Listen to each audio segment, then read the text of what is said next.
conclusion. While some we abandon on the way, some we continue, some we don't really fine-tune to complete fully.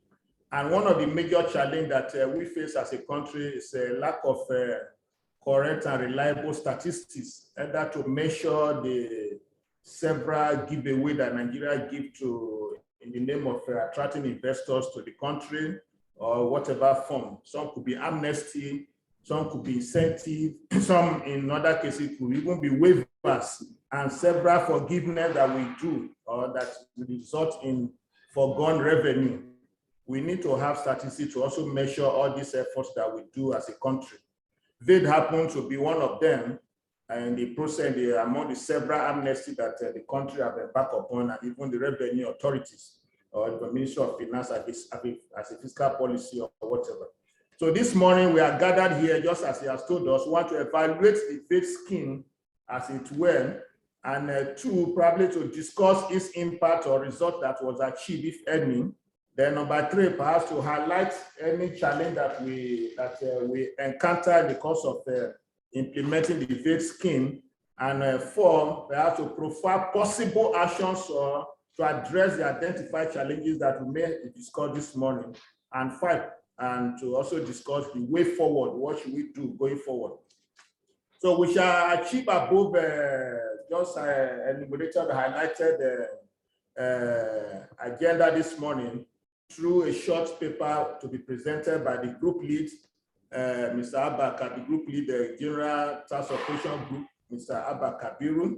He will open the floor by giving us a short paper on VAIDS generally. Then this paper and other erudite professionals that form the panelists, they will now discuss this paper and discuss the VAIDS scheme as a whole from their perspective, either as professional practitioners in their respective rights, either that board member, now as a board member, what's from policy and direction, what should we do? Then there will be opportunity to ask questions. The general public will ask questions. Of course, at this time, we can just tell, you can drop your question in the chat box, and those who are collating questions will see all this and will throw them to the public to discuss. We are looking forward to expect that our leader, the EC, will join us in the course of this presentation. Once he joins, he will now give us a final closing word for this webinar. So this is just the process and what we are going to go through this in discussing the VAIDS that we have before us. So with these few words of mine, it's my pleasure to invite the group lead, General Task Operation Group, Mr. Abba Kabir, to give us a short paper on this VAIDS and this webinar about VAIDS generally. Thank you very much. Abba.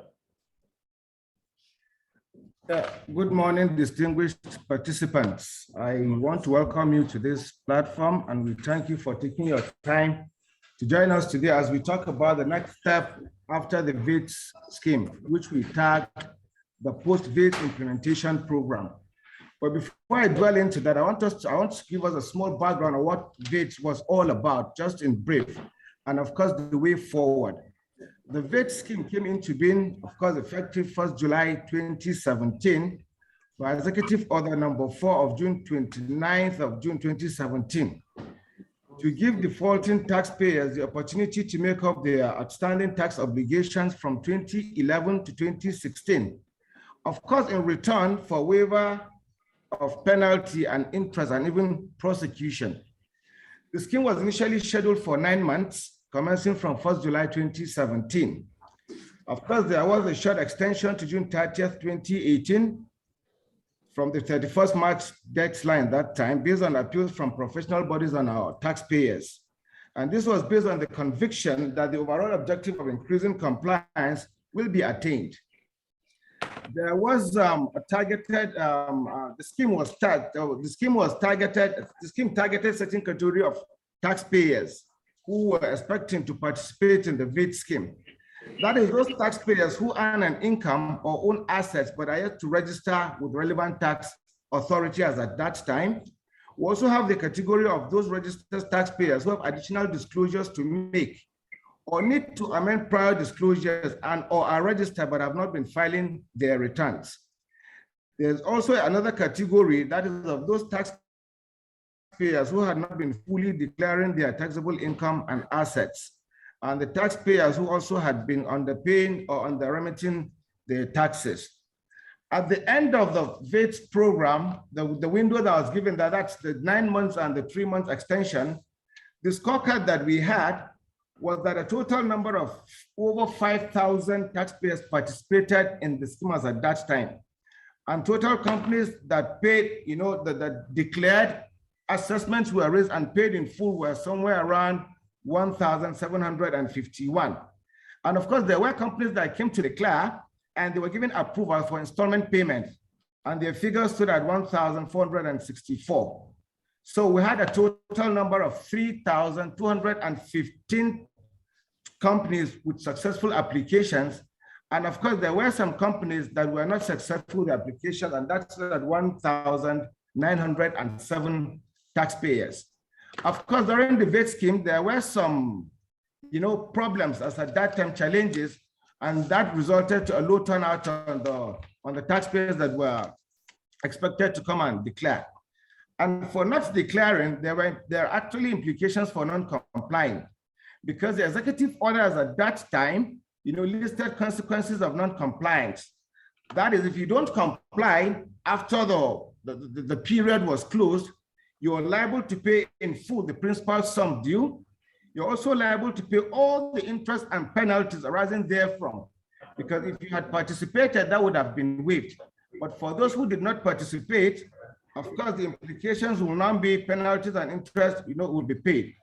And there's also the consequence of being liable to prosecution in accordance with the relevant laws for the tax offenses. And also withdrawal of any relief which may have been granted to the participants, that is, if you don't participate in the VAIDS program. Also, another implications will be that the particular taxpayer or company will be liable to undergo a comprehensive tax audit, after the program. So that's just a small background to the VAIDS program of that period. So at the end of December 2019, this is the scorecard that we had. So we can say that there wasn't full disclosure, or rather there wasn't full participation from our defaulting taxpayers. That was why the management of the FIRS now decided to open what we call the post-VAIDS implementation program. And the VAIDS implementation program is nothing but to identify those taxpayers who had failed to participate in the scheme as at that time, and the taxpayers who initially complied made declarations but are yet to settle those liabilities. We also have another category of taxpayers who substantially declared transactions of their taxes, that's withholding and VAT during the scheme, for tax audit to ensure that they have gone back to the practice for non-compliance. Another reason why we decided to come up with the post-VAIDS program is to also establish a whistleblowing policy that will be utilized in bringing non-compliant taxpayers into the net. So the management now decided to come up with a team comprising of the management staff of the service, that's the group lead enforcement support group, the GLs of the General Tax Operations Group, the Special Tax Operations Group, and of course, the CD Compliance Support Group of the service. The management now decided to direct the team to start engaging the various categories of these taxpayers listed above. So I want to use this medium to crave the indulgence of the various consultants to encourage their clients to comply and cooperate with the team, as non-compliance, of course, will attract relevant penalties and interest. I want to make it categorically clear to our participants here that this assignment is not meant to be a one-off thing. And of course, it is not meant to witch hunt anybody, but it is rather a way for the service to conclude an assignment that we have commenced earlier in 2017, which was 5 years ago. Because when this window was opened, some participated, some didn't. 5 years ago. So we want to now revisit that. We have all the statistics so that we can come and, clean up, what we had started. And of course, the team has been directed to go after those taxpayers, and consequences of which will be some enforcement actions, ranging from placing of liens, sealing of business premises, and all that. But it's not the intention of the service, of course, to go that route. We are a friendly, organization, as we all know. We want to encourage our consultants and taxpayers to please ask questions so that they can be addressed here before the team commences work on the post-VAIDS implementation. I want to thank you for participating, and I hope this will result in an improved tax culture, broadened tax net, and increased revenue collection, which of course is the aim of why the VAIDS program was established as at that time. Wish us friendly deliberation, and I hope and pray that all the questions that will be raised will be adequately and squarely answered here, and that after this program we'll all be on the same page and start work immediately. Thank you and good morning, and thank you once again for participating. Thank you. Thank you very much, sir. Thank you very much, Mr. Abba Kabirun, the group lead, General Task Operation Group. Thank you for that brief presentation about VAIDS. And I'm sure we have all had what Abba Kabir presented to us. Now, at this point in time, I will introduce the panelists who will be speaking to us, not only on Abba Kabir's paper, but generally about the VAIDS scheme and Nigeria as a nation, as a country. What exactly did we set out to do, and what did we achieve? What are the things that we need to take note going forward, and several things that will come their way, but they'll be speaking from their perspective as professional and erudite professionals in their own respective calling. So I will introduce the member, then the speaking, I will call on each of them, and they will be speak, and they'll talk to us from whatever perspective that they feel they can talk to us. The speaking will be in two forms. One, they'll first give us the first words from each of them, to be for about 2 minutes. Then after that, there will be another session to now look at specific issue that they can address for another 3 minutes. Okay. It's my pleasure at this point to let us know that we now have our leader in the webinar. You have joined us, the Executive Chairman, Federal Revenue Service, Mr. Muhammad Nami. You're welcome, sir. You're highly welcome, sir. We're happy to have you. Good morning, yes, sir. Good morning. Yeah, good morning, Thank sir. you for having me. Yeah, thank you so much, sir. How is the procedure going? We are progressing fine, sir. Are they already giving paying? us the final, sir? Are they already paying the taxpayers? You're not audible, sir. We didn't hear you, sir. Okay. Come again, sir. Sorry. Let me settle down in the office. I will rejoin you to continue. Okay, sir. Thank you so much, sir. When I settle down in the office, I will join again. Okay, you're welcome, sir.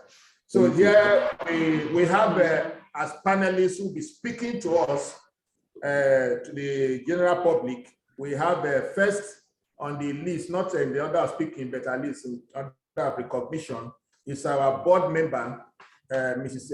Ehile Adetola Aibangbe. I'm sorry, they introduced her earlier as Adebola. So she's Mrs. Ehile Adetola Aibangbe, representing South region. She's a board member. She was a partner in KPMG and now a board member in Federal Revenue Service. So you'll be speaking to us at the appropriate time. We also have as panelists in this webinar, Mr. Taiwo Oyedele, the fiscal policy partner and African tax leader at PwC.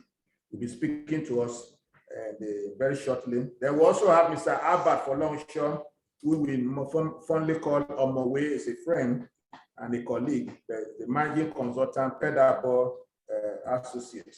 We have as a panelist to the GL, the group lead, enforcement support group, Alaja Fau South, Oguni is seated close to me here.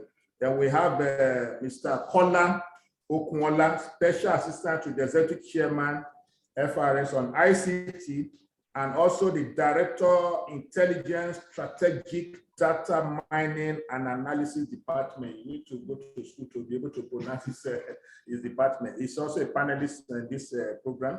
And we have, and last but not the least, Mr. Apu Chairman, Director, Legal Advisory and Litigation Department. So these are the panelists that will be speaking to us. And I've introduced them. I want to start by first calling on Taiwo to give us just an opening word.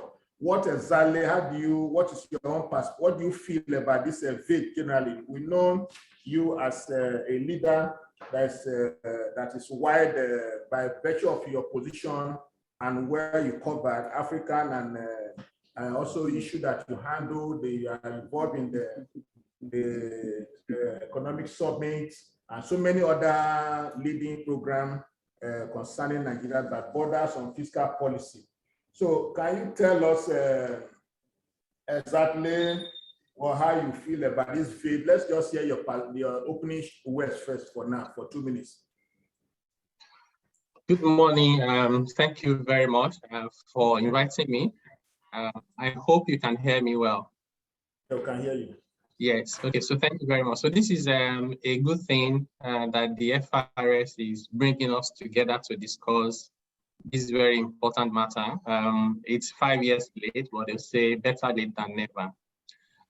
So this is something that is really very personal to me. Personal because I was involved in the design of the VAIDS program. The former minister at the time, discussed it with me after they had done the initial design, and I had a lot of, concerns which I raised with her, and then suggested that we set up a committee, which she agreed with. So we set up a committee and did some extensive work that led to the VAIDS scheme. Even though I have to still say, maybe when I make my remarks subsequently, I can easily point out the areas where we did not do well, what we did well, lessons we can learn, and what I think FIRS should do about the post-VAIDS assessment that we're looking at today. So one of the reasons why this is very personal to me was because with my involvement with the Nigerian tax system and even more broadly the economy at large over the past couple of decades, I can say authoritatively without blinking that there's widespread tax evasion in Nigeria. And every country we look at, one of the ways, if you want to start doing things differently, the reality is if a majority of your population are not paying the right amount of tax, you don't have the capacity to enforce it. So one of the reasons why you do a tax amnesty is to get like almost 90% of the recalcitrant people to do the right thing, so you can target the remaining ones that have refused to do the right thing. Unfortunately, that did not happen. So I took it personally at the time, and I reached out to particularly some of the billionaires. They're not like my friend, but some of the billionaires I can reach out to, some of them were very, very, very difficult to convince them. So the few that we managed to convince, simply said to us that, Taiwo, you know how these things in Nigeria, nothing will happen, right? And those who come forward are the ones that they'll be chasing up and down. And it happened exactly that way. And it was very, for me, it was tough because it was like I invested my personal goodwill into a program, and everybody had their doubts, and it was confirmed subsequently. While we're in the course of designing the program, one of the global CEOs of the largest wealth management, company in the world. These guys manage wealth in trillions of dollars, but I won't mention their name. So this person saw some of my activities on media, on TV, on social media about the VAIDS. So he sent me an email and said, can we discuss? I said, why not? So he came to my office. and told me that he was the CEO somewhere in North America and somewhere else when they did a similar amnesty program in those countries. And he said, let me share with you a secret of what you can do that will make it work. He said to me that some of their biggest clients are Nigerians, and they don't pay tax because those guys at the time were asking voluntarily, your tax declaration, and these Nigerians were not paying taxes, and they were giving them a lot of money to manage. So he told me that what government needs to do was to try and collect data about focus. I think his recommendation was focus on the top 1%. If you fix the top 1%, everything else will be fixed, because these guys also are the ones who own companies. So when they comply individually, they get their companies to comply and all of that. So he said to me, get information about them and write to about 500. So just take about 500 and write to them and say, doctor, allergy, allergia, master, Mr., whatever it is, XYZ. We have seen from your bank accounts, from land registry, vehicle registration, including information from outside, that you have this kind of balance as of this date. We looked at our tax record, we can't find you, or we find you, but the amount is insignificant. But we know you are patriotic, we need you to do the right thing, and just write to them like that. So when I shared that idea with government and they started writing, they wrote to me too, and tell me I was an invader. So I was surprised. So apparently they messed up the information because they didn't ask where I was paying my taxes. One of the billionaires called me and said, Taiwo, and this is someone that complies. Because I said, can you imagine what they're saying? Anyway, I think the long and short of it is good that we're having this conversation now to do post-implementation assessments, but more importantly, it will be important for us to agree on the next action plan that we want to have to translate these to be able to accomplish the objectives that VAIDS was set out to achieve in the first place, which in large measure we haven't been able to accomplish. Thank you. Thank you very much, Taiwo Idele, for that initial words that you have given to us. Especially, it's heartwarming to know that you were involved in the initial design of it and all the program. Thank you very much. We are grateful. At this time, let me call on Albert Folonshaw Omowe to tell us, because we are aware that you have a sizable number of clientele, and especially those that are in the capital market and the financial sector. Your clientele cut across, but we want to see what is your own perspective of VAIDS, the scheme as a whole, and from the point of view from your clients as you relate with them, and what can you really tell us to help us to on post-VAIDS scheme? Albert, you're welcome. Over to you, Albert. Sorry, can I start? Yes, go ahead, Albert. Okay, thank you very much for inviting me to speak on this very special topic that I was totally involved in 2017, 2018. Like Taiwo said, I'm very passionate. I was involved in training people that were supposed to do the implementation. We call them the CTLO, the Community Tax Division officials. I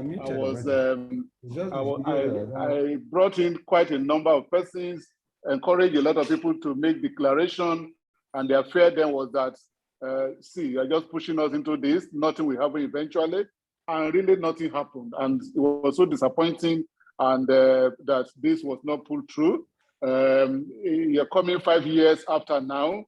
There's something we call legitimate expectation. I don't know what really the FIRS want to do about VAIDS. Was it that the companies that declared were not followed up to make their payment? Of course, we know that most people, 100% of people that did not declare, nothing happened to them. Are we restarting, the VAIDS period of 2011 to 2016 that was backed up by an executive order? Is there a new executive order to, is the focus now from 2017 to date? Quite a number of questions that would definitely need to be answered. Does it mean that companies have not been audited for those period up to date? Okay, so is it that the FRS or the tax authorities slept on their right over that period? There are quite a number of confusion when I was called upon over the weekend to speak on this. Data, I am aware that data was being mined by the Ministry of Finance. You know, during the declaration, people were making declaration, and those data were being, you know, collated and examined. Was it that those data were buried somewhere? Okay, what is the role? How will the state come into this? Because it was a declaration for both companies and individuals. Okay, is the Ministry of Finance going to, you know, to anchor this, or is FRS just going solo on this? You know, quite a number in this auspicious time of political agitation here and there. Okay, so, but of course, like Taiwo said, better late than never. Let's see how this goes. Let's see exactly what has to be done. Is it that those who failed to declare in 2017 are going to be called upon to come and make their declaration now, or are they going to be prosecuted now? Those are things that we need to put in perspective, because I know a lot of clients that I brought in who today are still blaming me for bringing them into VAIDS, and believe that you should have known that government will not do anything to those who did not declare. And that is the song everywhere. People that failed to declare went scot-free. Whether that can now be reopened and you start prosecuting people are questions that will need to be answered. But if one has declared, again, one of the issues that I'll quickly raise is the fact that people were allowed to pay over 3 years. And I remember, and there was supposed to be an agreement between the tax authority and the taxpayer. Okay, I know that some paid, some were given 18 months to pay. Okay, was it that, is it that those people are now going to be being penalized to pay penalty and interest? Quite a number of issues. For me, maybe a new declaration of a VAID will start, not reopening all of those ones, except you have made declaration. So that would be my starting point. Let me see how the conversation goes. Thank you very much. Yeah. Well, thank you very much, Albert, for those insightful introduction that you have given to us. You raised so many questions, and I'm sure in the course of this discussion, some of them will be addressed, and those that will not be, we cannot address because of time, will also be followed up thereafter. We are grateful for this initial opening remarks. Let me call on Kola Okunola, because from what some of the information that Albert have given us borders on data, and we are aware that yes, the VAID was actually a child of the Federal Ministry of Finance, was driven by Federal Ministry of Finance, but because it has a correlation of a tax revenue, that's why the revenue came in. And not only was it was not only for FRS, so to say, it was also for individual taxpayers, just as you have mentioned correctly. It was supposed to be internal state revenue was supposed to also be involved in all the both individual and corporate taxpayers. There was a project called the Lighthouse project in the Federal Ministry of Finance. Lighthouse project, Federal Ministry of Finance. There is also the internal revenue dimension. We want to know, because really, Albert mentioned issue burden on data. And today you are saddled with the responsibility of data co-intelligence, data collation, mining, and analysis, in addition to your background as an ICT professional. We want to know what would be your own opening remark based on some of the issues that Albert has really brought on board now.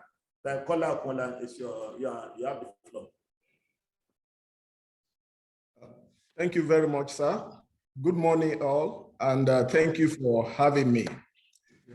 The objective of VAIDS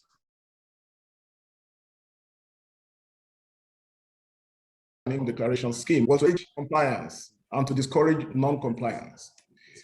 A lot of people came forward because they believed that the government will follow through based on the fact that those who leveraged on the program, the amnesty aspect of the program, will come forward and declare voluntarily and pay the necessary taxes, whereas those who fail to come up will be held accountable up to criminal prosecution level. And those incentives, those that fail to leverage on the VAIDS, were expected to suffer the full wrath of the law, including the payment of penalties and interest for defaulting. In order for this to be successful, there were some ancillary projects, such as the Project Lighthouse, which was being anchored by the Federal Ministry of Finance. And that Project Lighthouse gathered data, collected data from various MDAs and various sources, including FIRS, GIFMIS, and other sources as well.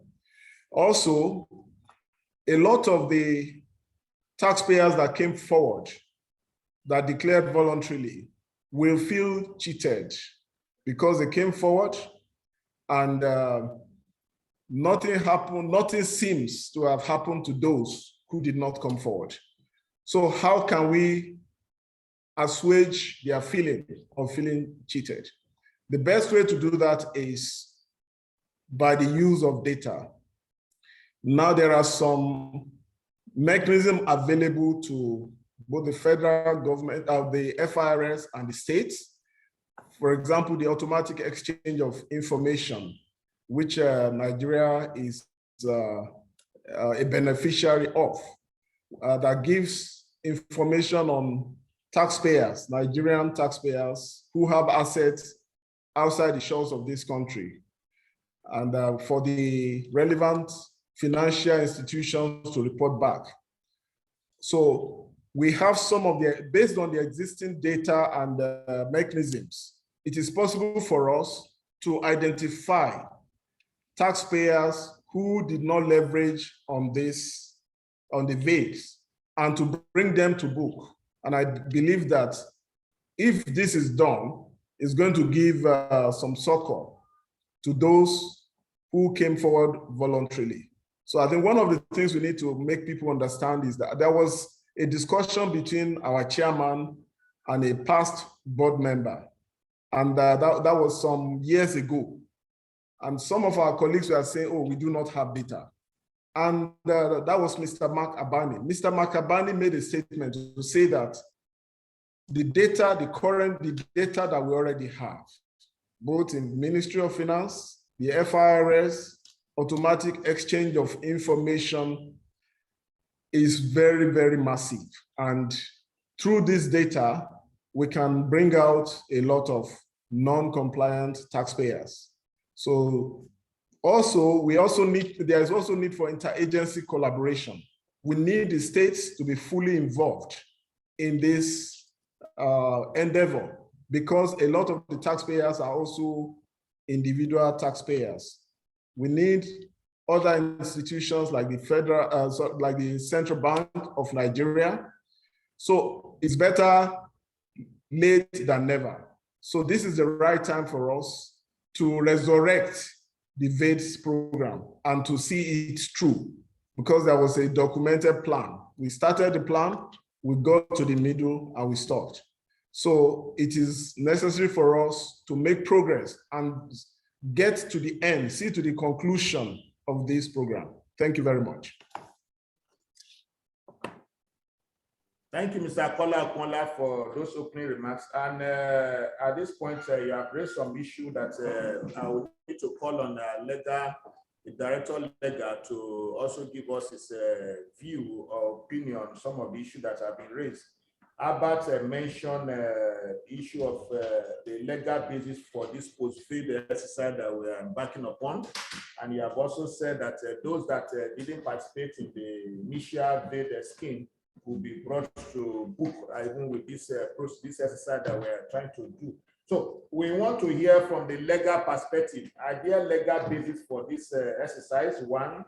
Two, Albert mentioned, are we going to come up with another VAIDS executive order for this purpose, considering the time we are in now, the electionary period that we are in now? So what are the legal perspectives that you can bring on board for us, for the public to also hear and learn something from this? Abu Chairman, you can unmute yourself and speak to us. Or mute yourself and speak to us, Abu. Abu Chairman, unmute yourself and speak to us. Can Abu hear me? Yes. Abu, yes, unmute yourself. Unmute yourself. Abu, unmute yourself. Tell Abu to unmute himself. Okay, while we wait for Abu to unmute himself, please, those youngsters in his office should help him.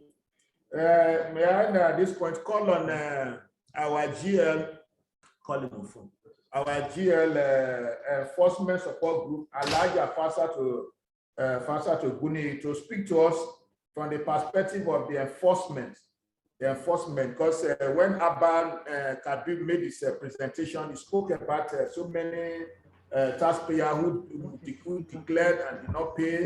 Some have outstanding. Okay, Abu is on. Abu, if you had me, can you take the floor now? You can take it. What is Okay, so the legal basis? Abu, hold on. Abu.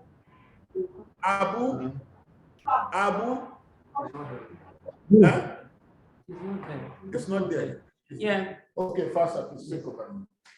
Good morning once again. Good morning. The executive chairman, the convener of this post-VAIDS implementation, our board member,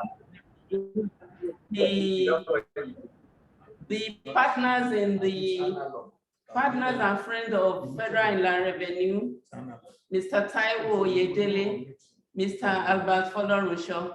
We appreciate your concern so far that you have been a partner in progress when this scheme started in 2017, wherein you had encouraged some of your clients and taxpayers to key in, and those ones that keyed in had actually been feeling disillusioned because there are a lot of other taxpayers out there that have not keyed in. Notwithstanding, we believe the Order 4 also has consequences for those that did not key in. And it is well spelled out there that those who did not key in section 8 of that order, there are lined up about 6 issues that we have to do to follow up.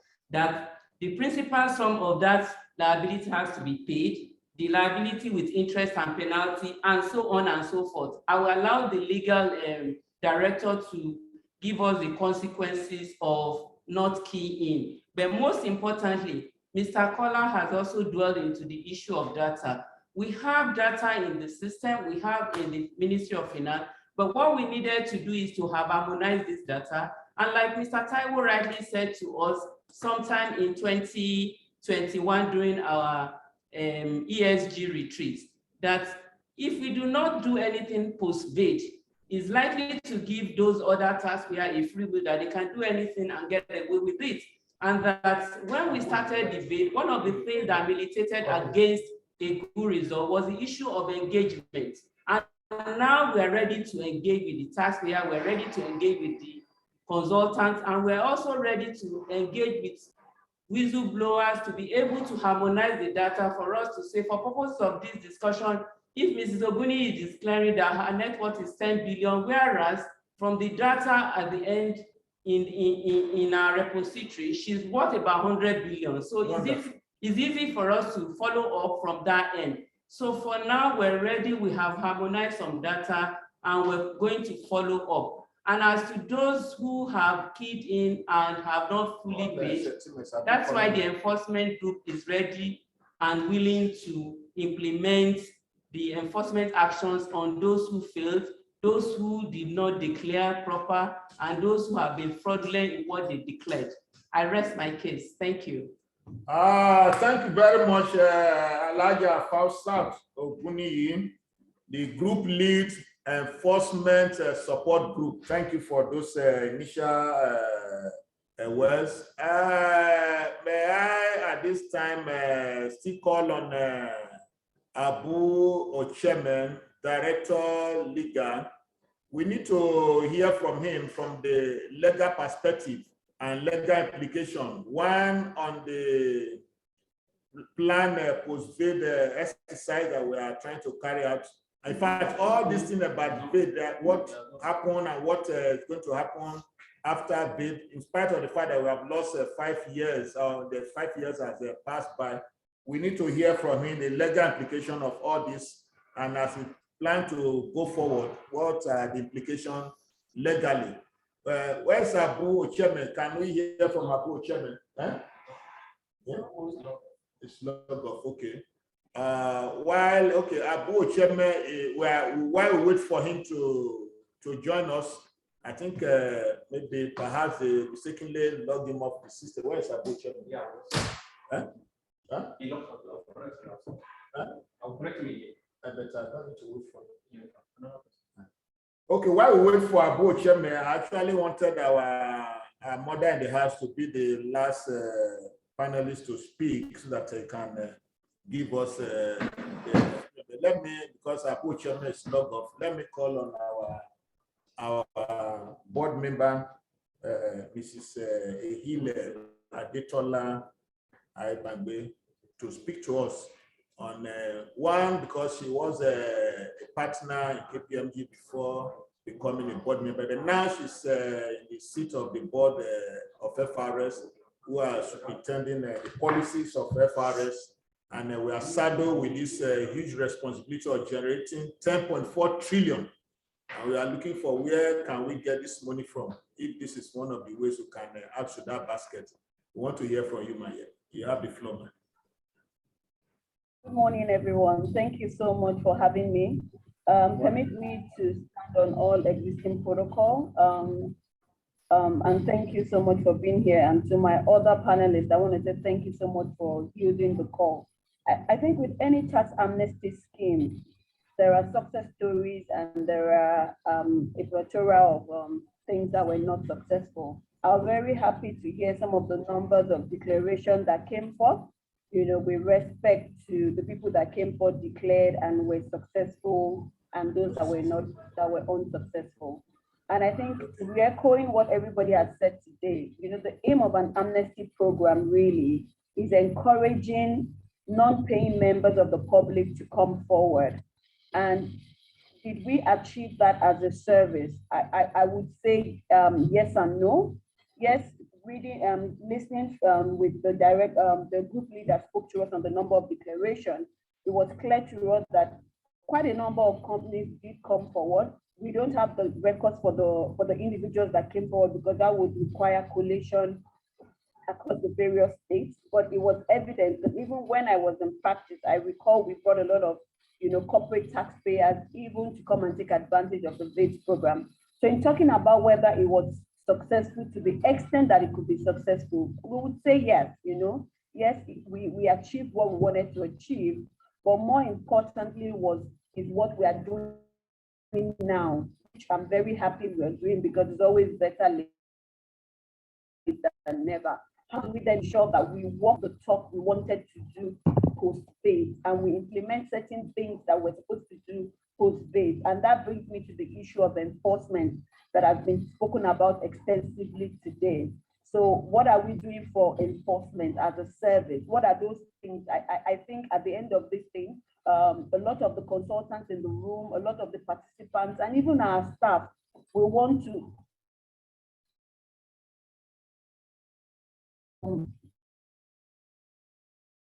here today to enforce, so that the mandate is very clear.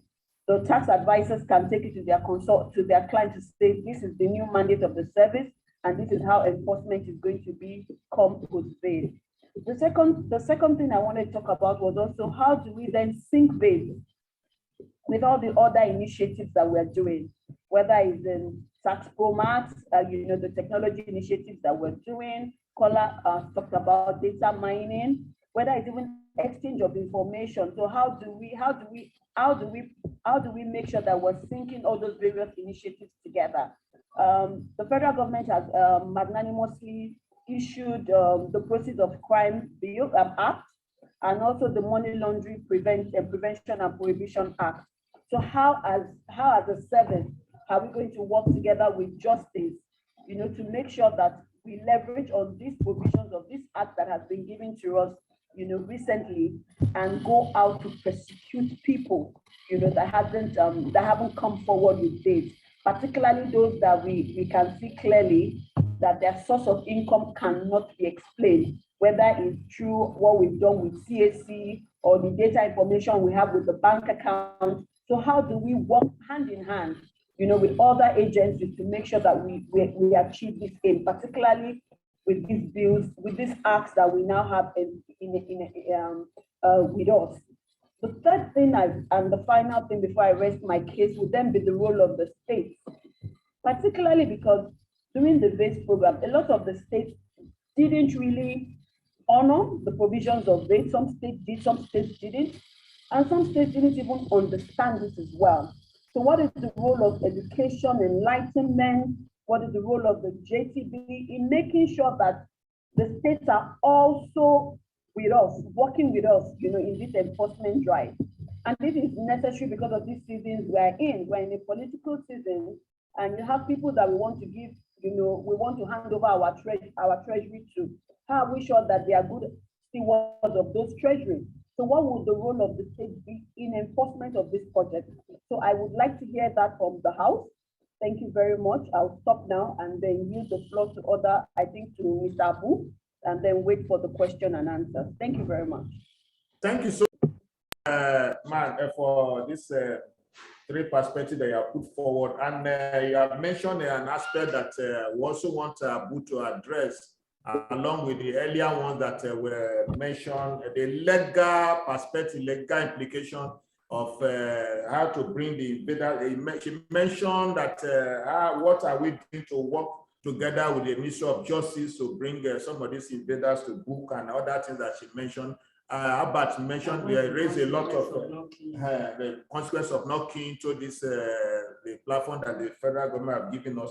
Then Albert also raised so many issues concerning this exercise, the VAIDS, that we're going to have another executive order or whatever. So we want you to speak to the public on the legal perspective of all this exercise and every surrounding VAIDS, please.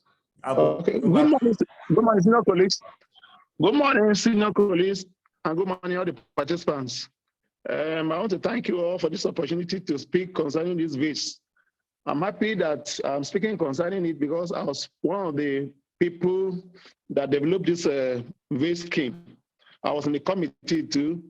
My committee I also work in the legal committee that drafted the executive order, which was signed by the acting president then. We're the one that drafted the executive order.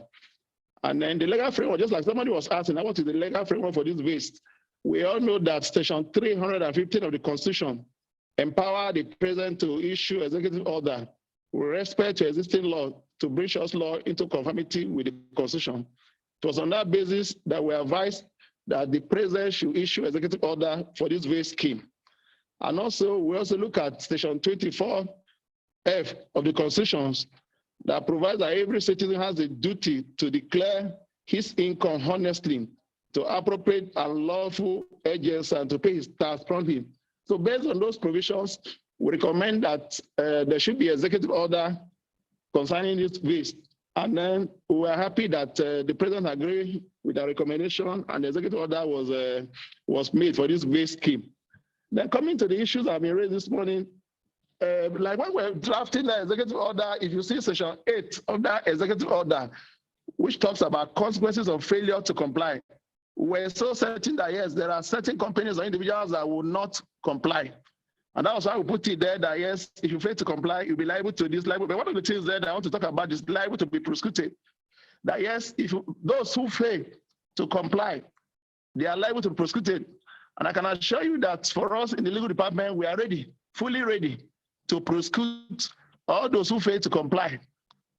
We're just waiting for the committee to round up and give us the list of non-compliance. Once they are through with the list and they give us the list of non-compliance, I can assure you that we are ready, and we're also ready to work with Federal Minister of Justice. The one thing I can assure is that we have the power to prosecute. Section 47 of the FIRS Act gave us the power to prosecute for tax evasion. So all those that fail to declare their income, we can prosecute them for tax evasion, even without working with the Office of the Attorney General of the Federation. For now, we are ready to prosecute them and have the power to prosecute them. Once the working committee now finish up with what they are doing now, they pass the list to us, I can assure you that we are fully prepared to prosecute them. Then somebody raised an issue about whether we have been carrying the state along. I know I told you I was part of the committee too. There was a time we came up with an MOU for us to have an MOU with the states, various state internal revenues. So we have this working relationship with the various state internal revenue concerning this issue of voluntary access and income declaration scheme. And when it comes to issue of prescription, I can also assure you that we'll be working hand in hand with the relevant state internal revenue to ensure that we prosecute all those that fail to comply. Thank you. Abu, thank you very much for your legal perspective. The person who projected you from your screen, I don't know, you projected as a TikTok photograph. Sorry, no, that's just on a lighter mood. And now we want to round up this discussion session, but I know at the beginning, Taiwo and Albert gave just initial introduction, and as part of the expectation of VAIDS when it was conceived, I think the initial expectation was that about 4 million taxpayers, both individual and corporate, will embrace this VAIDS scheme. But as corporate, we're even expecting the expectation was that over 1 million corporate taxpayers will embrace the scheme. But unfortunately, from the figure or some of the opening figure that the group lead, General Tax Operation Group, relayed to us, we only got about 5,000 that actually embraced this scheme, and that also support what Mr. Taiwo Edele mentioned at the beginning, that so many taxpayers couldn't praise it, and they were blaming some of them that they brought on board because they brought them and they are matches them. So we want Taiwo Edele or Albert first from Taiwo Edele to give us his maybe a more detailed position perspective on this bid, and perhaps add whatever he has in mind, both advice and counsel on the way forward. Taiwo, over to you. All right, thank you very much. I think just to build on some of the comments that have been made by the other speakers. So first is to think about, was it necessary for us to introduce VAIDS at the time? And my answer would easily be yes, 100%, because of the very widespread evasion in Nigeria by companies, by individuals, formal sector, informal sector, even government agencies, right? So just think about MDAs. Many of them are worse than, even the private sector in terms of compliance. So it was necessary. The second point I want to make is, did this time, could it have been done better? The answer is yes. So a few things we might need to do well. For example, the declaration process was to a large extent available online. There was an attempt to collaborate with the states. That could have been done better. I think it could have actually been a project for the states where the federal government is only providing support rather than signing MOU. Because I know at the time I was asked to make a presentation to the Joint Task Board, and I actually did a survey, an online poll, which was live on the screen, asking the states if they were in support. And I was surprised that almost half of the states, and these were the head of the Internal Revenue Services, almost half of them were not in support, because they thought that, and this was not politics, they thought that the Ministry of Finance was trying to do their work for them. And then I think the more important one was the fact that we didn't get the tone from the top. So in countries where we had looked at, Indonesia, there was Turkey, there was something at the time recently in India, even South Africa, even Italy. So we saw big numbers in these different countries. And these are countries where the level of compliance is even better than Nigeria. So their own level of compliance was better than us. And the amount they made from amnesty was even more than the amount we made, right? Some of them, the reason why it worked very well was you saw the president of the country came out and say, I have done my declaration. And this is to tell you that we're not joking. So if you're not doing your declaration, you have to be prepared for the consequences. And the president says that. Now, when the president, that's probably less than 10 minutes conversation, When the president says that, and you see the members of the cabinet making their declaration and publishing it, maybe you see one or two governors, and then you use the data you have from land registry to bank information to bidding for FX, use that information, company registry to remind people that we have this information about you which you haven't declared. Some people are in the tax net, like Madam said, with just one finger, right? Then in the tax net, but it's with one finger. They're worth 10 billion, but their taxes that they have paid is barely 10,000 naira. We see the politicians now doing their things, and they are boldly, this is one of my biggest concerns. So they haven't paid taxes. Many of them, majority of them have never paid income taxes. So they want to contest, and somebody says you need tax clearance certificates. And, the tax authorities in many of the states put up a list. If you want to be a senator, pay this amount. If you want to be governor, pay this amount. And some of them have the audacity to go and be doing tax clearance certificate shopping. So they say the rate is lower in the other state than in my own state. It's almost like Africa magic, like we're not a serious people. And then they will go and pay that amount and collect the tax clearance certificate for the past 3 years and go and present it to clear for political, office. It's sad. It's sad because these are some of the people that we should have used the VAIDS to tackle them and say, if you want to collect tax clearance certificate now, give me the information about this. Ask them for information that they have to declare. And on that basis, we do best of judgment. Some of them, you need to ask them to go and pay 50 million naira, not 1,000, not 1 million naira. So we should have done a lot of complementary initiatives, also including, this one was something Nigeria signed up to many years ago. I think it was in Ethiopia. They call it the Ethiopia Treaty on Explain Wealth Order. The UK introduced it. UK does not have, their problem about tax evasion and avoidance is not anywhere close to us. And they have the Unexplained Wealth Order that they can ask you to explain wealth that is more than 50,000 pounds. If you can't explain it, there will be consequences. We didn't do enough of that. More importantly, there was no enforcement and prosecution after the scheme. You didn't need to, nobody needs to enforce compliance with 1 million taxpayers. You won't have that capacity. Just look for 500, even if it's 100. Take the high profile individuals and the high profile companies that haven't been paying their taxes and use them as the examples. So even out of 100 cases, if you get 5 of them to go to court, you give it publicity, people will know that government did something and it wasn't just government trying to, do their usual stuff of on seriousness and nothing will happen after that. So I think what we need to do, so now that I've mentioned a few of the issues with the past, what I think we need to do now is the data that we have, from financial intelligence units to the members of the Joint Task Board, because many of these were done at the state level, to FIRS, to Ministry of Finance, to the central bank, all the information you have, you need to be very deliberate. Just take 100. So maybe take, 50 companies and 100 individuals.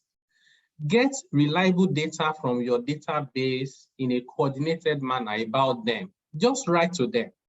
We did VAIDS, it was 5 years ago. We were expecting you to come and submit your returns, you did not. From our database, this is what we have about you. If you want to give them another opportunity, you can say, do it within 30 days or whatever it is. And after that, if you don't see it, take action, take action. When you take action, even now, imagine the Joint Task Board just taking action on like 10 politicians.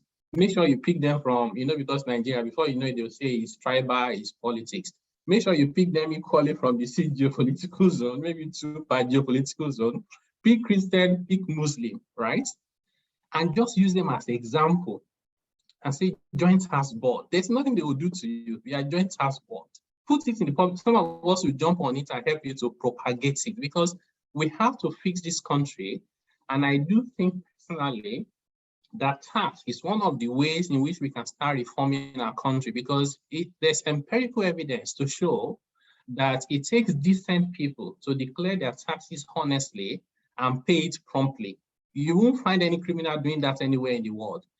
If you use, that's why they use tax as a way of screening out politicians. So that way you can screen out all the criminals and the tout, so we can have more decency in our policy, which then affects the entire economy. So I think this project that you're doing now is far more important than raising revenue, which is the immediate term. Is equally important, but I see it as a broader, project to try and help us change the landscape for our country, Nigeria. Thank you very much. Thank you, Taiwo, for this detailed input that you have just put on the table for us. Now, I want to call on Albert. I know initially his initial remarks were just more of questions, and I know some of the questions you also have. I know that some of the questions that he raised, he has answers to some of them. Can we hear from you, Albert Folonshaw, some of the answers that you have for some of the questions that you proposed? Because in academics, when you raise a question, you also provide a solution. It's a problem question, you now provide research solution. So you raise so many questions and you have the answer. So can we hear the answers from you, Albert? Okay. Thank you very much. And thank for the service for even bringing up the issue of VAIDS again. Okay, so I will start by re-emphasizing again the fact that VAIDS was backed up with an executive order, like the legal person said, and it was to cover the period 2011 to 2016. 2011 to 2016, and it was to operate between 1st of July 2017 to 31st of March 2018, which was later extended. Okay, so, and like I said again earlier, a number of persons declared and made payments through several of us consultants, including me, and those who declare and have not paid, I know FRS was pursuing them to make payments. So the question here really is, the post-VAID is for those who failed to comply, who did not declare under VAIDS, and those who declared and even though their declaration were received, but who did not comply completely, and who should have been informed by now, not today, who should have been informed 5 years ago. So we cannot be going back to those who declare and now start to tell them that, oh, your declaration was not accepted 5 years after. That will not be correct. So the focus is on those who did not declare. And so if we talk about those who did not declare and those who are not complying with taxes, particularly post-VAID. Post-VAID starts from 2017. We must understand, what has the revenue been doing? Revenue has been assessing them, has been carrying out investigation, has been using the information they gathered through those data mining, the lighthouse, and all that to determine, to review their taxes, whether they have been complying. Okay, I have seen that being done, and if it is not being done, that is what, for me, the revenue should do.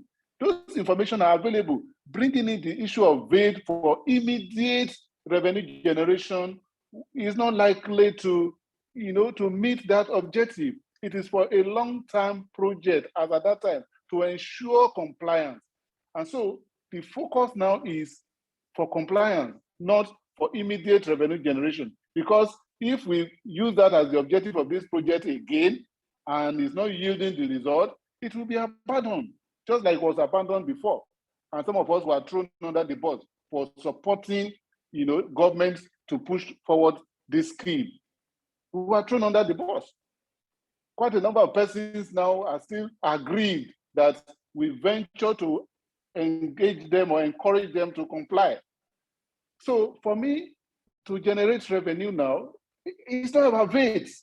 If you ask me, the information, nothing stop VAIDS or no VAIDS, nothing stop the revenue from stop the FRS from using those information to go after non-compliance taxpayers, or maybe they are not even taxpayers, because of course, whether you like it or not, we don't have up to 20% of tax-paying public complying. We don't. So nothing stopped from FIRS from intensifying the effort they have already started in the last few years. Coming along with VAIDS will bring in a lot of complications. Do you want to carry the state along with this project? Do you want to go with the Ministry of Finance again to start engaging them? If you look at the details of the scheme, there are a lot of things that have to do with Ministry of Finance. Several persons even filed their return with Ministry of Finance. Wrongly though, but some still say that it is federal government and therefore I'm going to file with Ministry of Finance, even when you advise them correctly. So there are a lot of baggage around VAIDS, which because it was not successful, I can say that it was not successful in terms of pursuing those who failed to comply. Those are issues. So in terms of answering the question, if you want me to answer, the first one I said, are we going to pursue those who declare? I don't think so. If they have not paid what they declare now, then you should have collected the money or ask them to pay. So it's not about asking them to make another declaration. And again, in terms of the period, this new initiative, is it going to be extended to say VAIDS 2017 to date? The answer is no, it was not covered by the executive order. So that does not stop FIRS from using those information to pursue compliance from 17 to date. Again, what I expect FIRS to do again, a lot of people, particularly for some states, a lot of people make declaration under VAIDS, saying that I have houses. The following year's return, they excluded those houses from their return. Meanwhile, they filed that they have houses. Why are you not asking them, have they sold the houses? Where is the rent? Those are, simple things, that were not done post-VAIDS, which can still be implemented now, whether you refer to it as relating to VAIDS or not. So for me, these are things that I believe that we should do, except looking at the level of non-compliance. Maybe you want to encourage government to make another declaration again. Okay? That will not be out of place because we are still really non-compliant as a nation. That would be my take for now. Thank you. Thank you, Mowe Albert Folonshaw, for your final thought on this. And it's actually aligned with what Tawe Dele said. Everything is borders on compliance, that's taking some as a sample or taking that holistic, whatever, what you are all driving at is compliance going forward. And this is actually part of our work that we do here. And thank God the GL enforcement support group is also here and part of the panelists. Now at this point, okay, the EC have unmuted. I don't know if okay. Let's allow the EC to say a word before we go for that. What happened? Okay. So EC say we'll give us the final word. So now at this point I want any of the panelists, you have anything to add so that we can move on to the public and hear what the questions and answer the question that they have, so that we can throw them to you, the panelists, to address them. If there's any other panelists who want to say one or two things, quickly say that. Then we'll now open up address the question. We'll read out the question for you, the panelists, to address one after the other. Is there any member of the panelists who want to say something? Yeah, who is that? Okay, Abba, meet yourself and let's hear you. Yes, I just want to add something to. Abba, meet yourself. Okay. Abba, meet yourself. Unmute yourself, Abba. Unmute. Yes, sir. Go ahead. I just wanted to add. I wanted to add one or two things to my presentation, sir. You see, the tax, the VAIDS covered all taxes, but from the statistics that I read, sir, there are some that have declared but have now failed to come and pay. So we have such statistics. So that's just to add to it, because it's quite different from those that have failed to declare anything. We have the voluntarily, but they have now failed to make any form of payment. So that is just in addition to what I had said earlier, sir. Thank you. Okay, Albert, thank you so much. We also saw the hand of our board member, Ms. Hile Adetola. She wants to say something. If you have the floor. Thank you very much, Dr. Iri. I just wanted to sort of, like a rebuttal to some of the things, because I kept hearing it from the floor. The truth about tax and tax behavior of clients is that as professionals, whether as consultants, it's actually our role to keep engaging them on a continuous basis to come forward. So even if we don't have a big scheme in country, if you come across a taxpayer or a company that hasn't been up to date with its obligation, it is your role to also come forward. There are provisions in the enabling laws already that give certain respites to taxpayers that voluntarily come forward. So I think beyond even saying, oh, are we going to continue a big scheme or not? The truth is that platform exists. So people should keep taking advantage of that platform to bring new taxpayers on board for the service. That's what I just wanted to say, because I kept hearing, oh, some people are blaming me for bringing them forward. I think it's our duty to do that, so we should not stop that as consultants. Thank you. Thank you so much, Ma, for this encouragement, and I'm sure the professionals who are on this platform are happy on what we are doing, because we're also helping them to ensure that they are not blamed. They are not continuously blamed by their taxpayer whom they introduce. But now it's going to be a level playing. Everybody, both those that did not embrace the project, the scheme, will now be brought on board. At this point, because of time and it's a public webinar, we want to hear from the public what are their concerns, what are the questions they have raised, so that we can put them forward to you to do. And we have our anchor for this session, Simon Kato and Pius Ogbe will do this for us. We read out the questions and we'll put them to the panelists to please help us to address. Simon, over to you. Thank you very much, sir. Quickly, let me just read a few comments and questions. There is this comment that came from one of us, Abioye, MO. He said there would be the need to take a leaf from the Utopian Treaty to pick up a random number of high-profile citizens who have unexplained wealth and have not filed their returns to be investigated and criminally prosecuted for tax evasion, as seen in Australia, where we have professionals being jailed for non-remittance of tax without prejudice. This is from Oluwakemi Oloyeri Naeju. Now, we are having also the following questions. All right. Adeyemi Adegun said, the State Internal Revenue Services practically ignored the benefits of the VAIDS, even after the taxpayer has fully paid for the declared liability.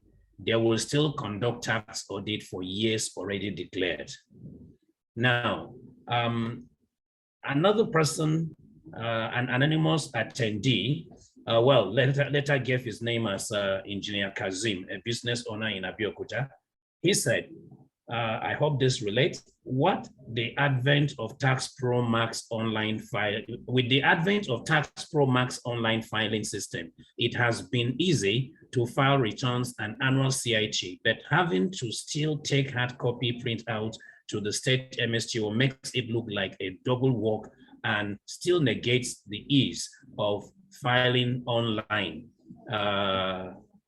Could you please remove this need to bring hard copies of documents to the state MSTO?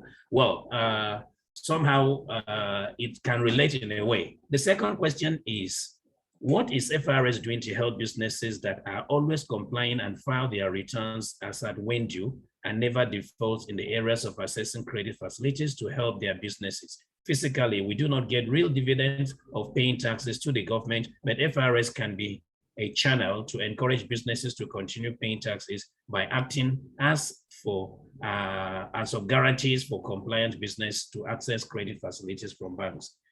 Adeyemi Adegun said the certificate for taxpayers that have fully paid and applications made to the FIRS chairman have not been issued since 2020. Well, this is, I think, with regards to VAIDS. What he's just saying is that they fully paid, but they did not receive their certificates. Now, another person said, just two more and we'll be done. Musa Adamu said, in case of those taxpayers that are eligible to participate in the scheme, failed to disclose true, in case these taxpayers failed to disclose true assets or incomes to the relevant tax authority, is there any provision of charges against them for non-disclosure of material facts? This is from Musa Adamu, Sokoto. Then Sola Dele said, we applied for VAIDS and we got the certificate, but the company has a loss and it was brought forward in the books. Can the VAIDS period covered be audited or investigated after getting VAIDS certificates? That is Simon, yes, thank you for time. Thank you. Let's be coordinated so that we can address a specific issue here. Otherwise, people will lose track of the questions as you are reading them. I can see 3 hands up. Taiwo, Abba, and Albert, Taiwo, and Abba Kabil. Let me take it from Abba, then Taiwo, then Abba Kabil. Albert, yes, let's hear from you. Abba, for lunch. Okay, I thought you said Abba.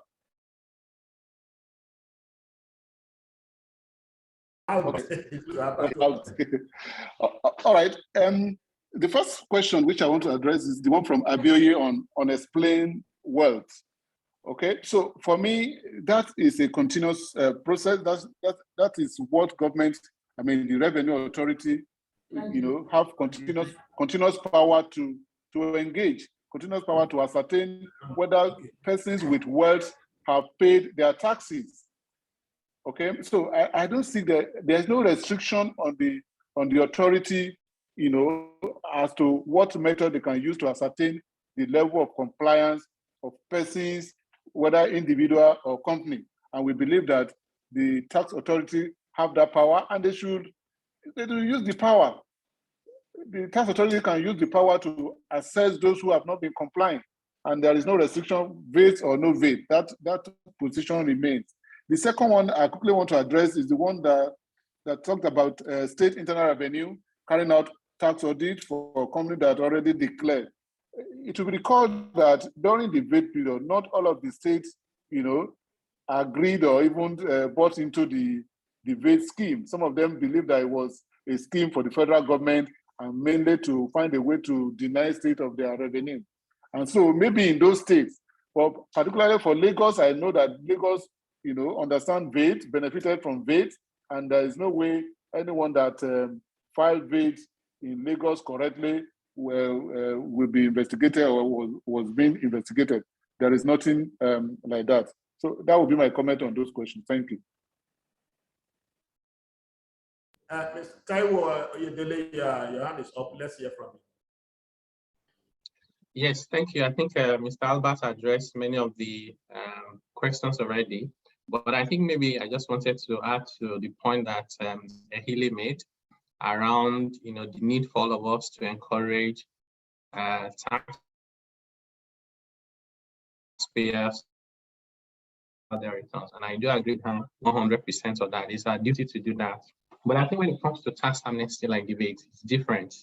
It's different in the sense that we are looking at issues that are not regular. So if you are doing review of a company's compliance and they have not done withholding tax or VAT or CIT, you don't have any other choice for that to tell them to do the right thing. I had an experience in Lagos State. This was even before VAIDS. So a company where, and many of these things are done by Nigerians. So a company where the finance department decided not to pay the right amount of tax for many years. So they removed the CEO, a white man, and brought another white man who came and was uncomfortable. So the guy called PwC and said, can you help us review? So we reviewed and saw that they had not paid about 2 billion naira in taxes for about 5 years. Those years have been audited and they got the tax plan certificate. So we said, you know, the right thing for you to do is to go and report yourself. You can't say because it's been audited, then you keep quiet. So we did a calculation, went to the tax authority, and it was actually precisely 1.8 billion without penalty and interest. So we said to the taxman, since you've audited before, and these guys are paying us to do this, yeah, so they've incurred some costs. Can you waive part of penalty and interest? You know, this was a big problem. They transferred it to a special unit. They said they discovered it. They awarded it to a consultant so they can collect commission. It was messy. I lost my passion to do something similar to that after that at the state level. The FRS one, this maybe I should not say FRS, this VAIDS one, is also different to the extent that we were getting very personal with people. So there were billionaires who told us they had trusts in tax havens, they have a lot of money. There was concern about data security. And we heard afterwards that data of some people were being sold, right? So somebody is telling you that I'm worth 15 billion naira that nobody knew before. They're even concerned beyond tax compliance. And then you put your personality at stake to say, I trust the process, data security, this is what they'll do. And you might need to convince them to comply, and everything is the opposite. It's not easy. So we can easily say, let's encourage people to comply. But I can say that I won't go to that extent anymore unless the process I see gives me the confidence that things will be done differently, as passionate as I am about the tax system. So we have to think about what do we do with unexplained wealth order, whistleblowing framework, how do we coordinate intelligence and data, not only at the federal level, also with state, but also internationally with a common reporting standard, exchange of information. When people see all this seriousness and you start setting example, you don't need to say anything. They'll be queuing up to come and do the right thing because everybody is afraid of the consequences. In all the countries where the tax compliance rate is very high, it's not because they are more patriotic than Nigerians, it's because they're afraid of the consequences. We have to make the same thing happen in Nigeria. Thank you. And Abba, you raised up your hand before. Abba, Kabil. Okay, that's great. Now, Katu, there was a question that was raised by an anonymous person. Later, he gave his name as engineer that bordered on tax promas. I will want that person to take down this number.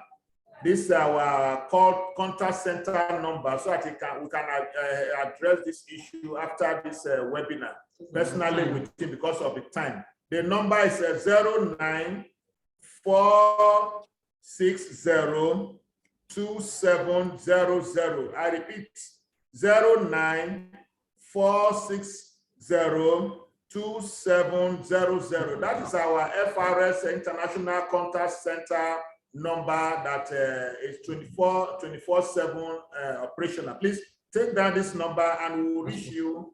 Escalate that question to us again so we'll take it off from here, but we'll reach you personally and address the issue, your concern about tax promas. So let's hear from the remaining questions that we have on the chat, Kato, so that our panelists can address some of them. Kato, over to you. All right, thank you so much, sir. One related question to the submission from Tayo Oyedele is from Abdul Ghaffar Balogu. And he said, can we use VAIDS or other tax tools to regulate political parties in Nigeria? Can we use VAIDS or other tax tools to regulate political parties in Nigeria? So what I would just add here is maybe, especially that we are in that trend, maybe Taiwo in responding to this can be more specific with what we see today. Then there is this question from an anonymous attendee. Let me take the last part, which summarizes what he said. Why is it that it seems that companies that are good compliers, that are frequently, they are the ones that are frequently harassed when there are lots out there that are not? That was the question. Then there is this other one from Benson. I think his is more of a counsel. There is need for proper and effective enlightenment to the members of the public in Nigeria. Generally, he's talking of VAIDS, and I think this is part of what we are doing. Then Babangida Ibrahim said, Mr. A. Ocheme explained in detail the legal issues on the scheme of post-VAIDS and laws for enforcement of the defaulters. Okay, his own is just a comment, it's another question. So maybe we take the ones I have read so far. Thank you, sir. By Mr. Balogu. Mr. Taiwo already gave us an assurance that using VAIDS as well as data repository, we should be able to handle recalcitrants in terms of filing, in terms of keying it into the tax system. So we can use VAIDS, and we can also use the data and other things, AUI and other information at our back end to be able to address. And the issue of political parties, we are already on top of that. If anybody was aware last week or so, our chief executive was able to keep his feet down that those political parties and the members of the parties that are gunning for one office or the other, they have to be tax compliant. And so we are on this already. Then the issue of Mr. Babangida was just a comment. Then Abdul, can you prosecute without conviction? They go hand in hand. It is after we prosecute that we'll be able to know whether a case is for conviction or for a fine or whatever. Mr. Kato, what's the other question, please? I think that's all. Okay, this last one is just saying those VAIDS has. If members of the panel also have more comments to make on those three questions. Okay.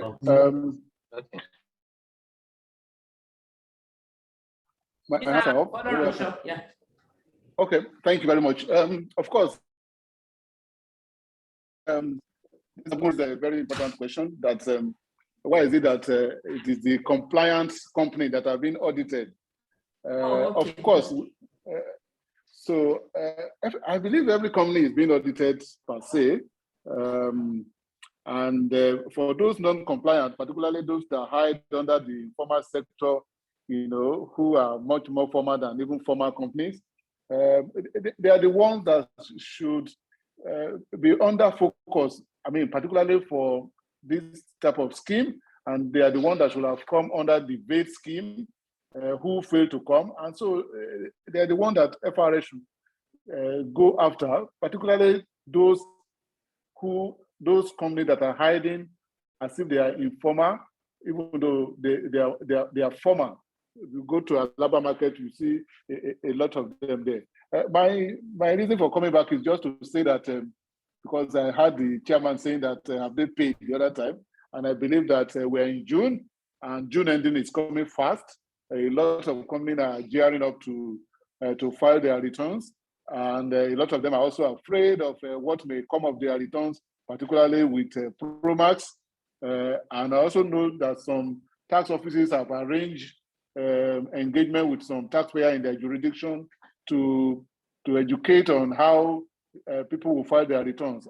I think we also need to do some public enlightenment around that, so that people will know how their return will be filed this month end through Promax, and the likely issue that a lot of people are having. How can those problems be resolved, particularly around credit notes?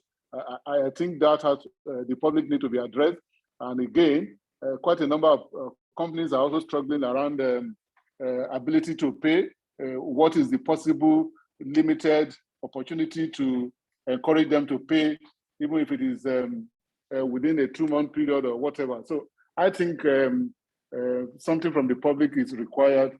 I mean, from the revenue is required to address some of the concern around filing returns, you know, at the end of this month particularly. Thank you very much. Thank you, Albert. Now I can see 2 hands up, Kola and Taiwo. Taiwo, let me just plead with, let's hear from Kola, who spoke only the first time, then later I'll come to you. Kola, please, you have the floor.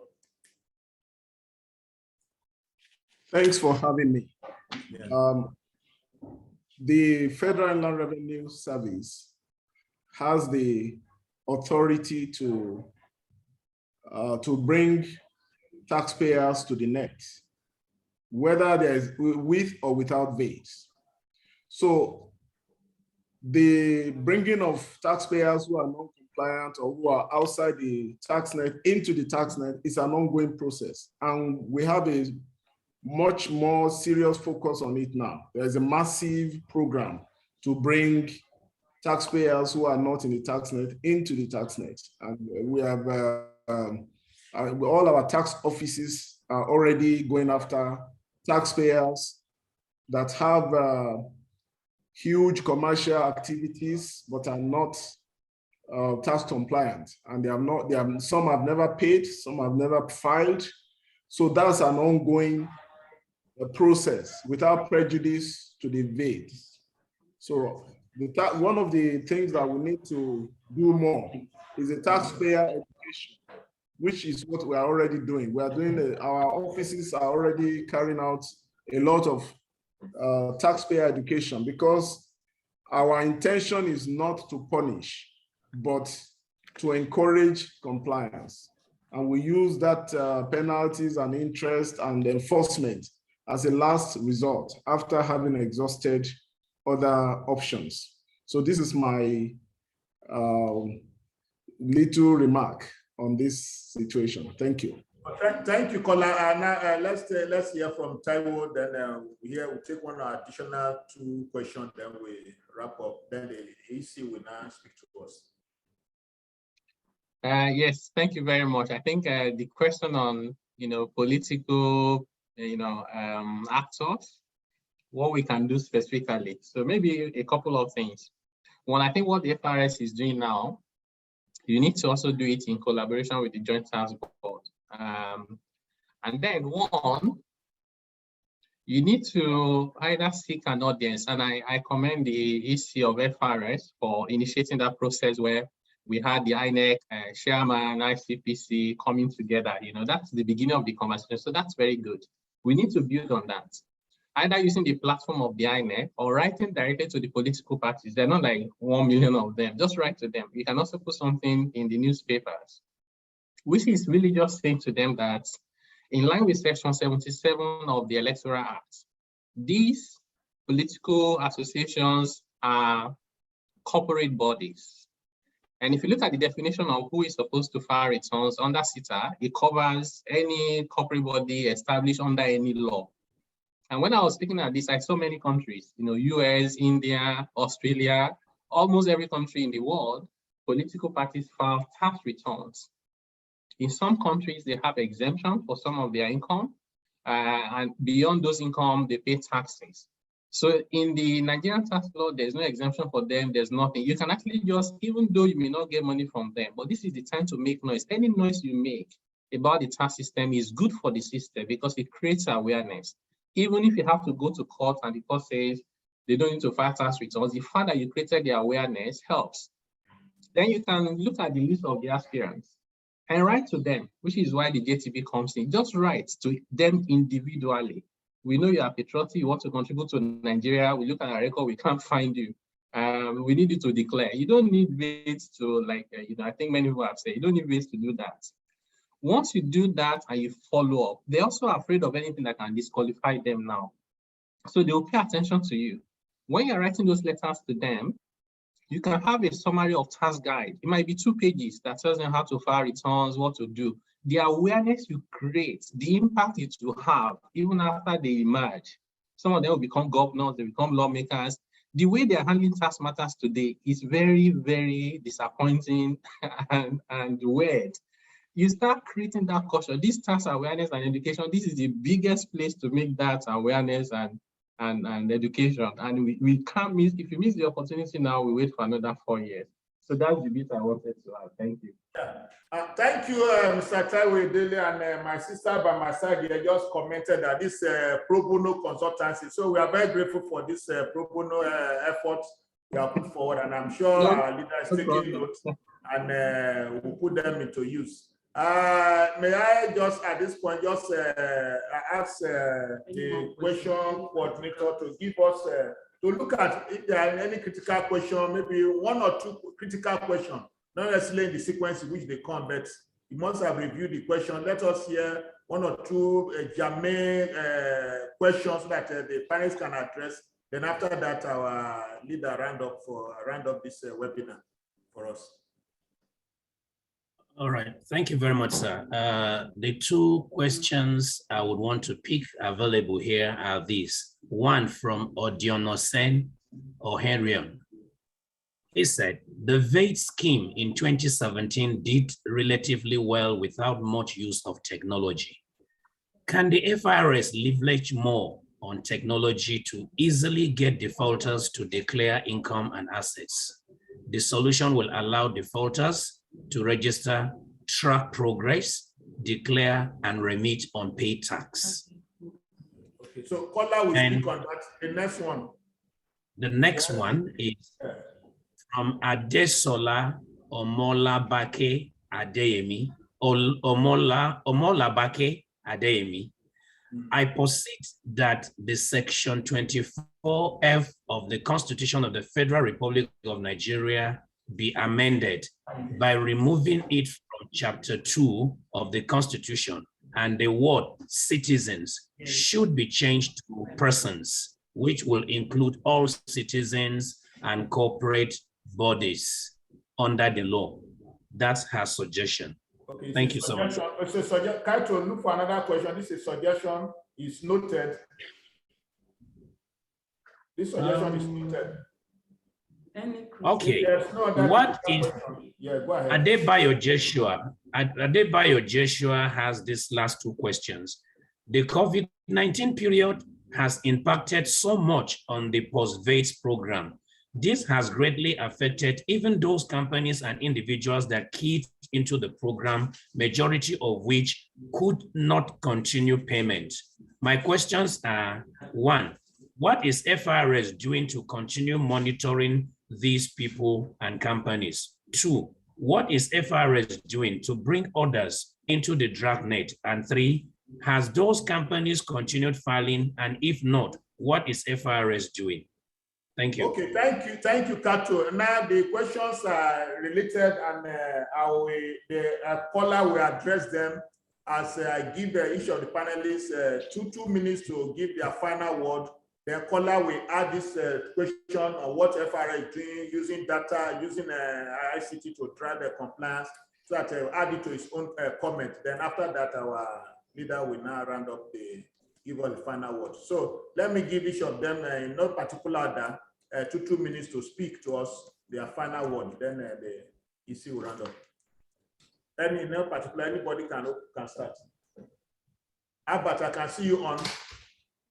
Okay. Well, thank you very much for giving us the opportunity to speak on this webinar. VAIDS remained a novel provision at that time, and we believe that it has some impact, particularly on persons that complied. My worry is that trying to implement post-VAID after 5 years is a bit tough, but we believe that even without VAID, the revenue have the power to do all that are supposed to be done after VAID, because it is assumed that if you did not comply during VAID time, it is like you have not complied, and revenue should do all the provisions are there. You will pay penalty and interest, you can be investigated, you can be audited and all that. So all those provisions are there, whether you comply with VAID or no VAID. So I believe that the revenue have enough power to do whatever they want to do, even in this name of VAID, even if they don't couch it around VAID. Thank you very much. Thank you, Albert. Yes, any other panelists? Any other panelists? Okay. I can go. Okay, go ahead. Okay. So thank you very much. I think my closing remarks is if we want a different outcome, then we have to do things differently. And 3 things in that regard for my closing thought. Number 1 is, let's try and go through the vast amount of data we have to look for the top 1% of companies and top 1% of individuals that are not in the tax net. And if you want to do companies, go to CAC and all of that, right? If you want to do individuals, you need to harvest intelligence you have around land registry, BVN, and all of that. So those are the guys you need to write to them individually. And when you write to them individually, put the intelligence you have that you're certain about, even if you just won. Imagine telling someone that your bank balance as at 31st December last year of all the banks in Nigeria was 85 million naira. And it's true. They're going to jump up and start looking for the FIRS office to comply. Number two, we have to do something about the political parties and the political actors, not only because of the money you can make from them, it's because of the impact they have on the system. When you fix them, they will fix the system. The last one is we have to take complementary measures. So these on its own cannot succeed. You have to complement this with whistleblowing so that some of us, including myself, I can whistleblow, but there's no framework. And if I can whistleblow 5, other people who don't work for the big 4 can whistleblow 100 because they deal with even more of those cases. Complementary also is we can also try and look at what can we do. I know unexplained wet order is very political. It may not be within our powers, but we also have how do we use data for intelligence in a more coordinated manner across Joint Task Board, across agencies of federal government and internationally. And let's have a sustained focus. Maybe you need to have a unit within the FIRS. Maybe you already have a unit where you give them this role. This is not something you pick and drop, which is why it took us 5 years. Let's sustain this effort so that we can increase the revenue. I think your 10 trillion target is achievable. So God bless Nigeria. Thank you for inviting me. Thank you so much. Thank you for that encouraging word. But we are looking, we pray that God will help us to achieve more than the 10 trillion that government have given us. And by God's will, we will achieve it. Well, who is next to go among the panelists? Okay, our board member. I wanted to go before Taiwo, but he has sort of summarized a lot of the things I wanted to say. So I'll say I concur. But then I think as a final note before the EC comes on, for me, what is critical is then action. We said all this today, please take action. Thank you very much. Thank you so much. Kola, are you there? Yeah. Thank you very much. Yes, our approach is a two-way approach. First is to make it easier for taxpayers to comply, which is why we have put in place the Tax Pro Max so that people can go online and fulfill their tax. The second aspect is data mining, using the massive amount of internal and external data, historical data that we have to expose taxpayers who have not been very compliant. I can assure you that we are making tremendous progress, but because of confidentiality, I've signed the oath of secrecy and confidentiality. I cannot give you the details. So, but it's just to, I know a lot of us are worried whether we are doing this or not. We have a department that is fully dedicated to data mining and analysis, and that our team have no other job than to mine data. And I can assure you that we have uncovered a lot of huge discoveries. I can even give you a high-level summary to say that there are some taxpayers who have transactions from 2010 to 2020 running into over 1 trillion naira, and they are paid withholding tax or VAT. There are many of them like that. So our offices are already following up with them. Some are lower, some are in billions, but have never paid, never filed. So we are uncovering a lot. And very soon, it will be impossible there will be no hiding place for any non-compliant taxpayer. Thank you. Okay, thank you, Kola. And in addition to that, let me assure Taiwo and others that though we may not have the unexplained wet order, but we're also doing something on the automatic exchange of information data that are available to us. Thank you. Now let's hear from the last two panelists, Abu Chairman and lastly Fausat.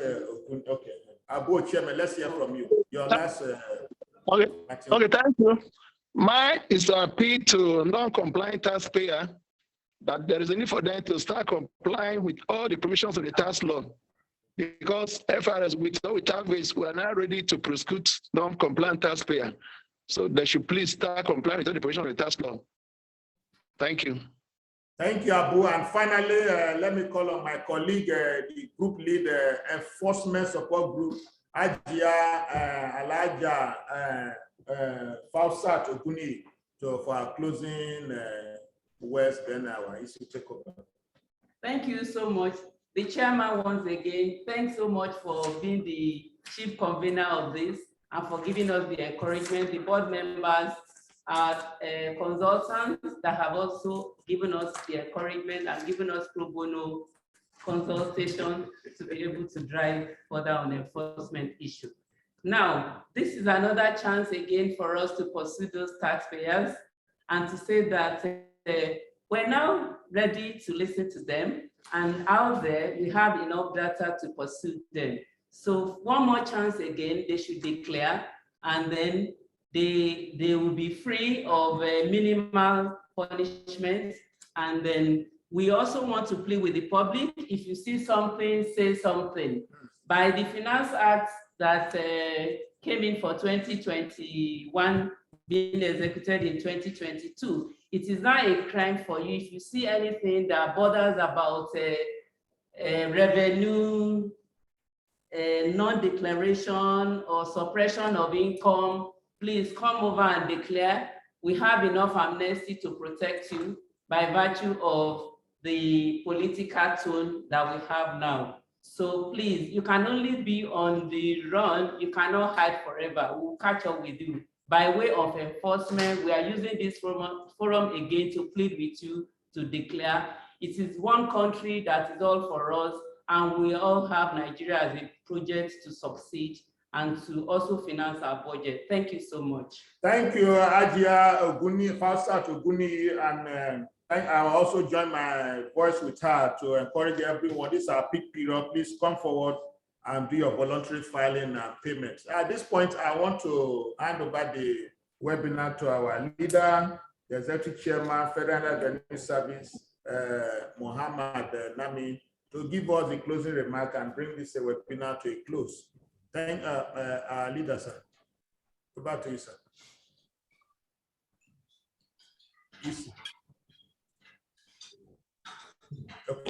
Okay, thank you very much.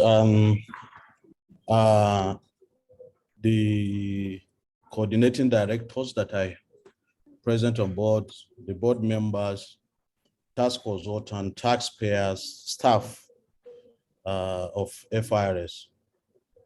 I'm delighted to have listened to the rich opinions, the conversations that you have had, the debates and proposals that have taken that have been suggested within the last 2 hours on the next steps that we, as the Revenue Authority, should not take and or should be taking as an outcome of our discussion on the VAIDS, on the Voluntary Asset and Income Declaration Scheme.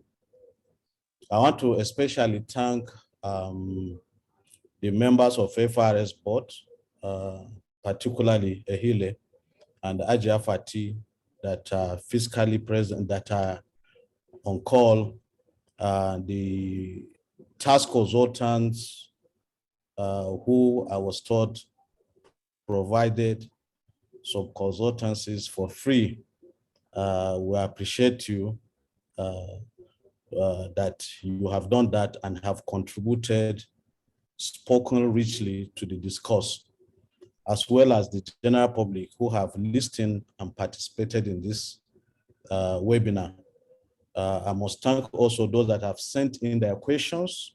We hope the little clarifications we provided meet your requirement. If not, we have provided you with our contact center number. You get across to us, we'll surely provide more explanations to the questions that you have asked. With over 68 million Nigerians by MBS that are in active business in Nigeria, and by our own estimate, less than 20 million active taxpayers, because one thing is being a tax net, and another thing is for you to pay. There is just a cost to offer a window to businesses and individuals, as rightly defined, persons, to voluntarily declare their assets and income and register for taxes, register to pay tax. This is what the voluntary asset and income declaration scheme sought to achieve. That is to say, we want to bridge the gap between the over 68 million Nigerians in active business and less than 20 million that are currently paying taxes. So this is just what we intend to do. You should be rest assured that FIRS will not take a back seat in executing its mandate with regard to the enforcement of the scheme. We will look at the provisions of the law with regard to the assessment of defaulting taxpayers and enforce those laws accordingly. The next steps we're going to take, and based on your own suggestions, will border on enforcement action on those who did not take advantage of the VAIDS amnesty, which certainly will be the outcome of the entire conversation that we're having. We are also collaborating with the Joint Task Board and ministry department agencies and the critical stakeholders like INEC and Judiciary to educate them on the need to ensure that Section 24 of our Constitution override the Electoral Act. Currently, as it is, tax compliance is a moral, the word moral, caught and uncaught, and not necessarily a legal obligation. We will ensure that we change this narrative and ensure that the Constitution of the Federal Republic of Nigeria prevails over the Electoral Act. And by this, what we want to achieve is that only tax-compliant politicians are given the opportunity to manage taxpayers' money going forward. We are doing that already, and we are very confident we are going to succeed. Why are we working on that? And working on this scheme jointly with Joint Task Board and other critical stakeholders to address. One is for us to be able to address the issues of leakages in our tax system. And that is why we also have we are currently working on data for tax initiative, a blockchain technology initiative that we're currently funding jointly with the state. It's a matter of time. The key issue that we face as a country today is that we run a fragmented tax administration system. I want to believe when that is addressed, most of these issues, we should be able to address them. We should be able to start projects like 3rd, 4th, 5th mainland bridge in Lagos, is life for businesses and persons that live in Lagos, so that things we were able to generate money for government at all levels. We are doing all this collaboration also because government has to be in revenue to be able to provide social amenities, security, and critical infrastructure to the citizens. Globally, the citizens pay for their own civilization, and Nigeria must not be an exemption. We'll do all we can to ensure that we mobilize this revenue and also preach to the local government officials, the state revenue operation managers, and also the ones at the center to make sure that they give value to taxpayers. I thought that this session has been enlightening and will prepare the minds of our taxpayers for the next steps the FIRS and the joint task will be taking on the VAIDS scheme. On this note, I want to thank you once more for being part of this meeting, And we appreciate all your all the issues that we have discussed, the suggestions that you made, the path that you have advised that we should take, and we'll in a short while get back to you to give you a feedback on what we have done and where technical assistance are required from within the system or outside the system. We will surely call for it and be in a position to be able to even pay where necessary. So we thank you very much for being part of this very important conversation. Thank you very much. Yeah. Thank you very much, Executive Chair, and you are the chief convener of this this webinar. And from the comments we've gotten from some of the people that participated, they are really happy that this is a very good program and very educative. Thank you so much. And for the panelists, some of you, we got to you at a very short notice. Some of you got to know yesterday. And here you are dishing out all this. Thank you. We are grateful for participants. We say thank you. From the closing remark of our chairman, we want to close the webinar will come to an end. We'll still come back to you going forward for in any way we need your support to move the country forward. Thank you, thank you, thank you. And for me, it's an honor to have anchored this and moderated this webinar. Thank you so much, and God bless you. On behalf of FIRS, we say thank you. Nagode. Senu, well done. Dalu, thank you.